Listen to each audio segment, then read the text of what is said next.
मित्रांनो, सध्या सर्वच प्रमुख वाहिन्यांवर नवनवीन मालिकांची रेलचेल पाहायला मिळते. याचाच एक भाग म्हणून स्टार प्रवाह सुद्धा काही नवीन मालिका दाखल झाल्या आहेत. यामध्ये काही दिवसापूर्वीच आमच्या लाडक्या नाईकबाई ही नवी कोरी मालिका प्रसारित करण्यात आली. याखेरीज आगामी मराठी मीडियम या मालिकेच्या चित्रीकरणाला देखील सुरुवात झाली आहे. आता काल नागपंचमीच्या मुहूर्तावर आणखी एका मालिकेच्या शूटिंगला सुरुवात झाली आहे. ही मालिका म्हणजे मी कात टाकली. काल नागपंचमीच्या निमित्ताने या मालिकेच्या शूटिंगचा मुहूर्त पार पडला. या मालिकेत मुख्य नायिकेच्या भूमिकेत म्हणजे नागिनीच्या रूपात कोण दिसेल हे अजूनही गुलदस्त्यातच ठेवण्यात आलं आहे.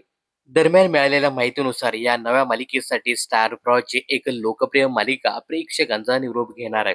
तर काही दिवसापूर्वीच हळद रुसली कुंकू असलं या मालिकेने प्रेक्षकांचा निरोप घेतला. तर 16 ऑगस्ट रोजी येड लागलं प्रेमाचं या लोकप्रिय मालिकेने प्रेक्षकांचा निरोप घेतला.